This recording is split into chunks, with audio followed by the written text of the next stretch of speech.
എന്തെങ്കിലും ഒരു രോഗാവസ്ഥ വന്നു കഴിഞ്ഞാൽ അല്ലെങ്കിൽ ഇങ്ങനത്തെ എന്തെങ്കിലും സ്കിൻ ഇഷ്യൂസും കാര്യങ്ങളൊക്കെ ഉണ്ടെങ്കിൽ ഇത് യൂസ് അല്ല, ചെയ്യുന്നതുകൊണ്ടാണ് ഈ ലിപ്സ്റ്റിക്കിന് എന്നുള്ള കെമിക്കൽ രീതിയിൽ ഉണ്ടെന്നുള്ളത് എല്ലാവരും പറയുന്ന കാര്യമല്ലേ.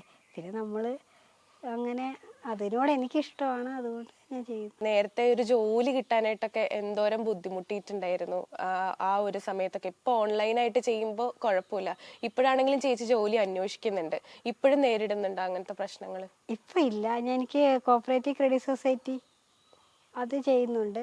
പിന്നെ എന്തുവായാലും വെയിൽ വരുമ്പോൾ നമുക്കത് ബുദ്ധിമുട്ടല്ലേ. പിന്നെ ഞാനിപ്പോൾ എന്ന് വെച്ചാൽ വീട്ടിൽ അമ്മയ്ക്ക് തീരെ വയ്യ, അപ്പോൾ വീട്ടിലിരുന്ന് ചെറിയ രീതിയിൽ തുടങ്ങിയതാണ്. ഇവിടെ പലനയിലൊക്കെ തന്നെ കൊടുത്തു തുടങ്ങിയതാണ്. അപ്പോൾ പിന്നെ അത് ഇങ്ങനെ ദൂരെയുള്ളവരും വാട്സപ്പ് ഗ്രൂപ്പൊക്കെ ഉണ്ടാക്കിയിട്ട് ഇപ്പോൾ അങ്ങനെ ചെയ്യുന്നു, കൊറിയർ അയച്ചിട്ട്.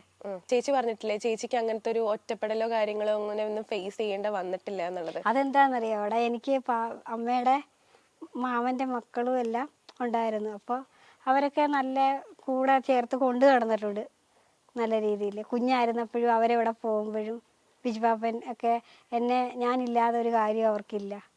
ബന്ധുക്കളാണേലും ശിവയുടെ മുന്നേ ഇതൊക്കെ പോലെ അല്ല, എനിക്ക് സത്യം പറഞ്ഞാൽ ബന്ധുക്കൾ കല്യാണങ്ങളൊക്കെ ഉണ്ടെങ്കിലും അവരെന്നെ കൊണ്ടുപോയിട്ടുണ്ട്.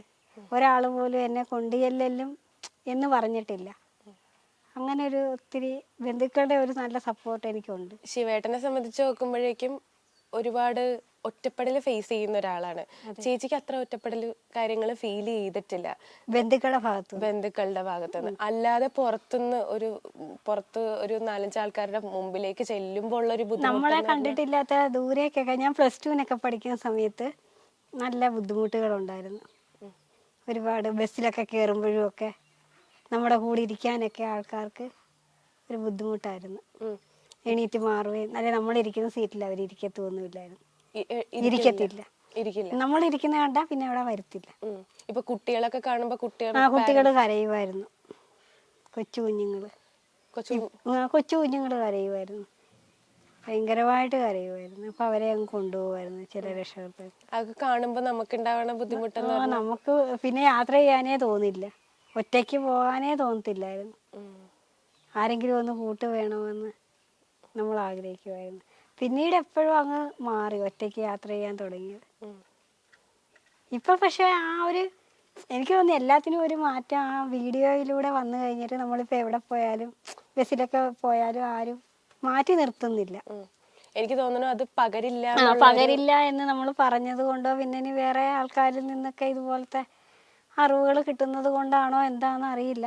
ഇപ്പൊ അങ്ങനെ ഇന്നലെ കൂടി ഞാൻ ബസ്സിലാണ് പോയത്, പക്ഷെ നമ്മുടെ കൂടെ ഇരിക്കാനും ആളുണ്ട്, നമ്മളോട് ഇരിക്കാൻ പറയാനും പറ്റുന്നുണ്ട്. ഇതിനു മുന്നേ കുഞ്ഞായിരുന്നപ്പോഴൊന്നും അങ്ങനെയൊന്നും ഉണ്ടാവില്ലായിരുന്നു.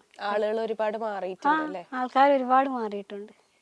ഇപ്പോൾ ശിവേട്ടന്റെ കാര്യത്തിൽ ചോദിച്ചു കഴിഞ്ഞാൽ, ഇപ്പൊ ഞാൻ നേരത്തെ പറഞ്ഞില്ലേ, ആൾക്ക് ഒരുപാട് ജോലി കിട്ടാനായിട്ട് ബുദ്ധിമുട്ടുള്ള സാഹചര്യങ്ങൾ ഉണ്ടായിരുന്നു. ഇപ്പൊ ചേച്ചി എനിക്ക് തോന്നുന്നു ഓൺലൈനായിട്ട് ഒരു ബിസിനസ് തുടങ്ങിയത് കൊണ്ടാണ് കുറച്ചുകൂടി നമുക്ക് പുറത്തേക്ക് ഇറങ്ങേണ്ട വരുന്നില്ല, വെയിൽ കൊള്ളേണ്ടി വരില്ല. പിന്നെ അവര് പേയ്മെന്റ് ചെയ്തിട്ടാണ് നമ്മൾ ഇതൊക്കെ കൊടുക്കുന്നത്. അപ്പൊ അങ്ങനെയൊക്കെ പിന്നെ ഒരുപാട് നമ്മൾ സ്ട്രഗിൾ ചെയ്യുന്നില്ല അതിനകത്ത്.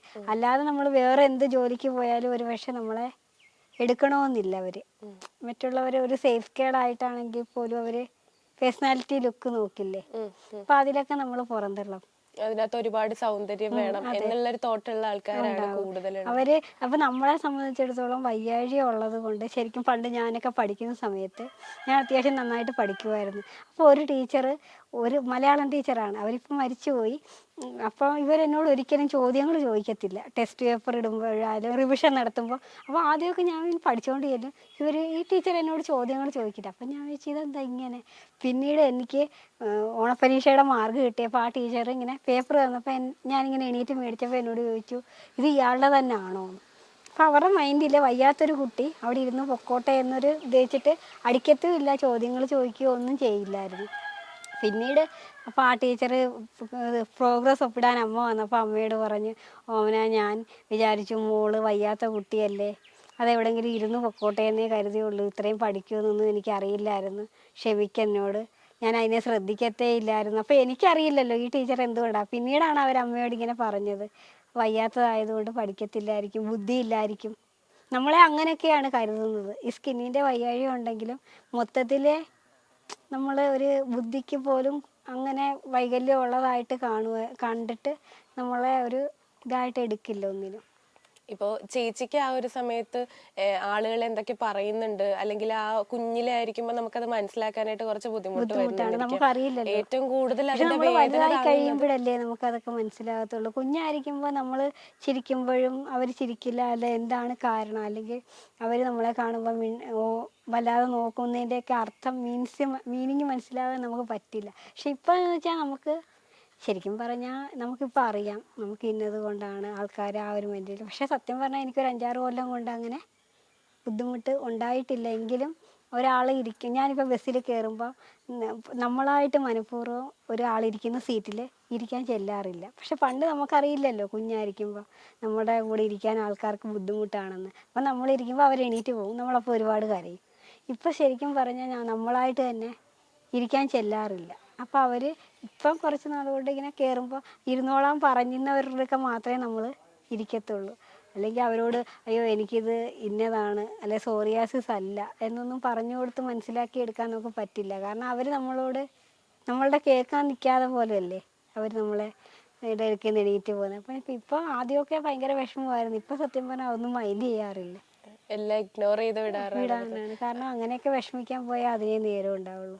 ഞാൻ നേരത്തെ പറഞ്ഞു വന്നത് എന്താ വെച്ചാല്, ചേച്ചിക്ക് ആ ഒരു സമയത്ത് ഇതിനെക്കുറിച്ച് വലിയ അറിവുണ്ടാവില്ല. ഏറ്റവും കൂടുതൽ അത് താങ്ങേണ്ട വരുന്നതും സ്ട്രഗിൾ ചെയ്യേണ്ട വരുന്നതും അമ്മമാരായിരിക്കും.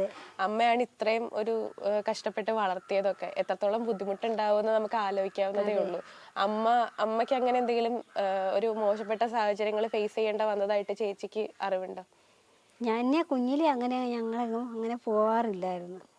കുഞ്ഞായിരുന്ന സമയത്ത് ഏറ്റവും അടുത്ത ബന്ധുക്കളുടെ വീട്ടിൽ ബന്ധുക്കൾ വന്നെടുത്തുകൊണ്ട് പോകും, അങ്ങനെയൊക്കെ ഉള്ളു. അങ്ങനെ ഒരുപാട് യാത്രകളും കാര്യങ്ങളും ഒന്നും ചെയ്തിട്ടില്ല. പിന്നെ കുഞ്ഞായിരുന്ന സമയത്തൊക്കെ അമ്മ അങ്ങനെ ഒരുപാട് കരയുന്നത് കണ്ടിട്ടുണ്ട്. അതിൻ്റെ കാരണമൊന്നും എനിക്കറിയില്ല. കാരണം അന്നൊക്കെ എന്ന് വെച്ചാൽ നമ്മൾ ജനിക്കുന്ന സമയത്തെന്ന് വെച്ചാൽ ഒരു ഡോക്ടർമാർ പോലും ഇത്ര നാൾ ജീവിച്ചിരിക്കുമെന്നോ ഇന്ന രീതി ബുദ്ധി ഉണ്ടാകുമെന്ന് പോലും നമുക്കറിയില്ല, മനസ്സിലായോ?